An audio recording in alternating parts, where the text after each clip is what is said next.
Salut frères et sœurs, que la paix demeure sur vous. Et vraiment, je suis heureux de faire cette vidéo pour vous partager encore quelque chose. Et surtout, je suis content que vous m'écoutiez, que je ne sois pas seul sur YouTube en train de me parler et qu'il y a des gens qui viennent quand même écouter mes vidéos.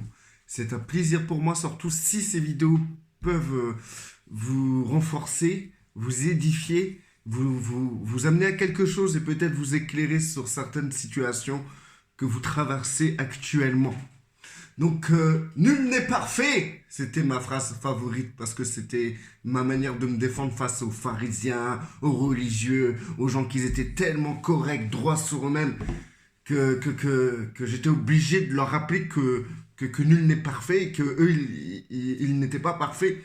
Et c'est une phrase qu'on a tendance à dire dans le monde chrétien parce que malgré que nous avons une Bible remplie de renseignements qui nous prouvent par A plus B que nous ne sommes pas parfaits, que nous sommes en vocation vers la perfection et non que nous sommes déjà arrivés à la perfection, et que dans ce monde chrétien, en fait, si vous voulez, les gens se sentent tellement remplis du Saint-Esprit qu'ils en oublient qu'ils sont des êtres humains, et quand ces gens arrivent dans une phase de leur vie où ils sont en règle avec Dieu, ils se croient intouchables.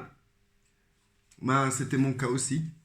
Mais je ne vais pas vous parler de ce cas-là particulièrement à mon sujet, je vais parler d'autre chose. Donc du coup, là je vais vous parler d'un problème que j'ai eu, et je pense que c'est un des problèmes les plus importants que nous pouvons rencontrer en tant qu'enfants de Dieu, parce que le Christ nous demande clairement d'aimer notre prochain comme nous-mêmes. Et dès qu'il y a un facteur de conflit avec le prochain, à partir de ce moment-là, nous sommes dans un état où nous devons absolument rectifier toutes nos démarches pour que nous puissions être stabilisés dans l'amour envers notre prochain. Et le Seigneur sait très bien nous remettre en place en nous envoyant des gens qui savent très bien s'y faire pour nous déstabiliser.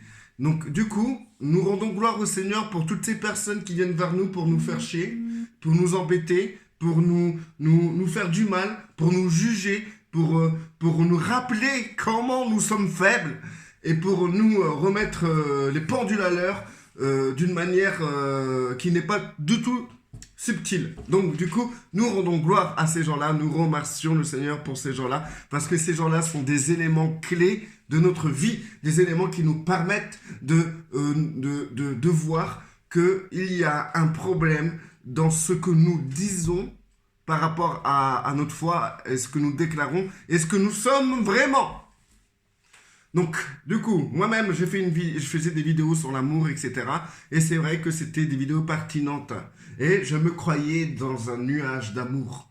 Et je me voyais comme une personne qui aime son prochain, qui s'applique à aimer son prochain, qui a compris qu'il faut aimer son prochain plus que tout. Et je me considère comme une personne qui était établi dans cette compréhension et dans cette pratique. Du coup, le Seigneur m'a envoyé plusieurs personnes sur mon chemin. Donc, un qui va se reconnaître. D'ailleurs, je te salue. Cette vidéo, je te la dédicace, Frangin. Je dis pas ton prénom. Ça me dérangerait pas de le dire. Mais je le dis pas parce que je sais que tu n'aimerais pas ça. Donc, du coup, plusieurs personnes ont été mises sur mon chemin et ces personnes-là m'ont usé avec le temps. Donc tout a commencé par différentes personnes qui avant m'écoutaient mes vidéos, venaient vers moi, On parlait des heures au téléphone, on avait énormément de partage, j'ai consacré beaucoup de temps, et ces gens-là, au résultat, qu'est-ce qui leur arrive? Ben, d'un coup, ils trouvent que finalement, c'est eux c'est eux qui maintenant peuvent m'enseigner et que je me trompe, ils se permettent de me dire des trucs comme quoi c'est pas bien ça, c'est pas comme ça que tu dois faire, etc. Sachant que ces gens-là, à l'origine, ils étaient par terre et le Seigneur s'est servi de moi pour les relever. Et d'un coup, quand ils sont relevés, d'un coup, ils me regardent de haut et ils me tournent le dos. C'est des choses que j'ai acceptées mais qui m'ont fait très mal. Ça m'a fait très mal et de cette violence-là, ben, bien sûr, j'ai ce concept de l'amour, de pardonner, etc. J'ai pardonné, mais le problème dans cette histoire-là, c'est que j'ai voulu me méfier. J'ai voulu me méfier par la suite de toutes les personnes qui s'approchaient de moi, mais de près. Donc du coup, j'ai mis un barrage, un mur, comme Trump veut mettre entre le Mexique et les États-Unis. Pareil, j'ai mis un mur pour que quand les gens s'approchent, ils ne puissent pas dépasser ce mur affectif. Je ne voulais plus m'attacher aux gens que le Seigneur me donnait d'aider. Donc, je prenais des distances. Et personnellement, je ne le voyais pas. C'était pas clair pour moi, dans ma tête, que je me comportais comme ça. Moi, j'étais toujours dans l'amour. J'étais toujours prêt à aider mon prochain. J'étais un vaillant soldat de l'Éternel, prêt à dépouiller des Goliaths pour sauver le peuple de Dieu. Mais c'est vrai que j'avais cette pensée que toute personne qui ont été tout près de mon cœur, et ben Satan s'en est servi, ou je sais pas si c'est Satan, si c'est eux-mêmes ou si c'est Dieu, je m'en fous, mais ce que je sais, c'est que ces personnes-là, à partir du moment qu'ils ont franchi cette muraille de la montagne que je suis, non, je rigole, cette muraille sentimentale, ils en ont profité pour me mettre un coup de couteau. Et un autre coup de couteau. Il y en a même qui me mordaient, quoi. Tellement qu'ils avaient la rage. Donc, du coup, j'avais toujours cette pensée que je ne permettrai plus aux gens de rentrer dans mon intimité émotionnelle. Il y avait un problème quand même, frères et sœurs, dans cette histoire-là. Parce que, comment tu veux aimer si tu veux pas que... Tu veux plus que personne touche ton cœur. Tu veux plus t'attacher aux gens. Tu veux plus que les gens s'attachent à toi. Tu veux plus que les gens puissent te faire du mal. Parce que quand tu aimes quelqu'un, cette personne peut te faire du mal plus qu'une autre personne. Donc c'est pour ça que moi je voulais pas m'attacher. Comme ça, si ces gens tournaient leur veste, je leur disais basta, dégagez. Et dans cet élan, je tombe sur ce frère qui se reconnaît que j'ai fait la dédicace pour cette vidéo. Il arrive d'une manière magnifique et d'une manière propre, sympa et affectueuse. Cette personne m'aimait. Et du coup, je communiquais avec lui et tout, mais je prenais mes distances. Et puis je voyais que cette personne avait beaucoup d'amour pour moi, beaucoup de respect, et qu'elle voulait se rapprocher de plus en plus de moi. Eh ben, dans cette stratégie que j'ai mis en place pour ne plus souffrir, eh ben, je m'écartais, je m'éloignais de plus en plus. Et le Seigneur savait très bien qui il était. Et les soucis que cette personne avait. Les soucis que cette personne avait, c'est que quand elle se sent pris de haut ou pris pour un idiot, c'était un peu ça, hein. C'était un peu que je le prenais pour un idiot, en gros, parce que je faisais des vidéos sur l'amour, je prêchais, je conseillais les frères et sœurs, je lui donnais des conseils, je lui donnais quand même un peu de temps, mais je voulais pas m'attacher.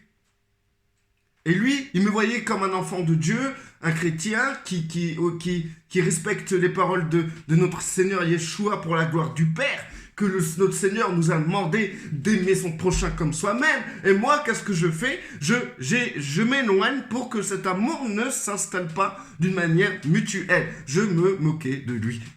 En gros, sa perception des choses était correcte. Mais ce frère avait un défaut.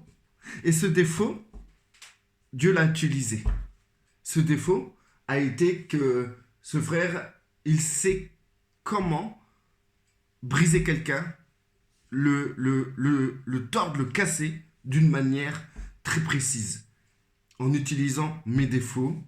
J'en ai déjà parlé d'ailleurs dans des vidéos. Hein. Je parlais d'un frère et tout qui veut faire des vidéos sur moi en faisant des... il voulait mettre une compilation de toutes mes fautes d'orthographe. Il voulait se moquer de moi. Ensuite, quand je faisais une vidéo, il cherchait la faille. Et ensuite, il me cassait à travers cette faille. C'est vraiment la vision que nous pouvons avoir de Satan qui cherche nos faiblesses et paf, qui nous frappe.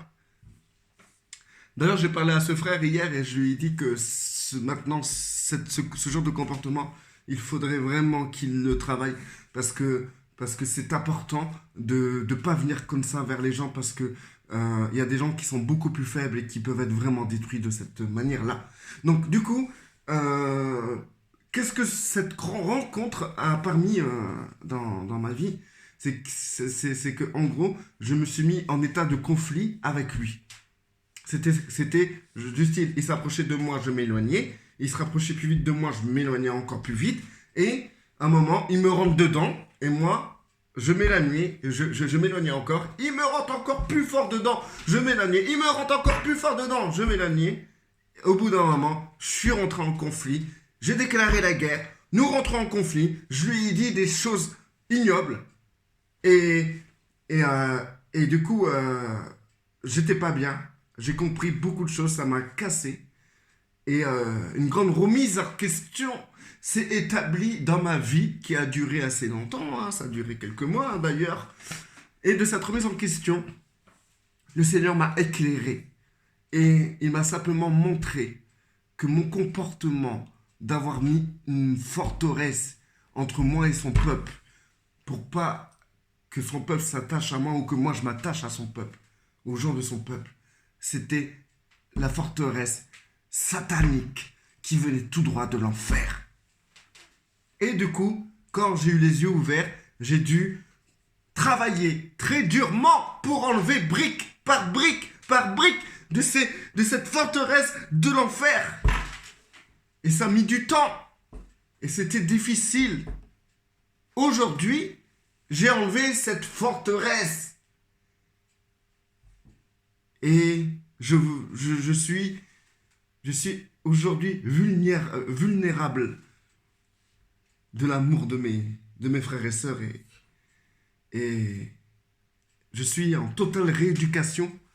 Non, pas pour que j'aime mon prochain. Ça, c'est réglé. Mais pour que j'accepte l'amour de mon prochain qui peut se transformer en haine et en colère. Que j'accepte de laisser mon prochain s'approcher de moi, toucher mon cœur, même que je puisse lui donner mon cœur entre ses mains, et d'accepter que soit il en prend soin, soit il l'écrase. Mais surtout avoir la foi que le Seigneur me relèvera toujours d'une attaque, d'un frère qui tourne sa veste contre moi, d'un frère qui parle sans moi, d'un frère qui me déteste, d'un frère qui passe de l'intimité fraternelle à l'exclusion fraternelle, de la connerie de l'homme. Que Dieu me protège de cela et que je ne suis plus à l'abri de ça.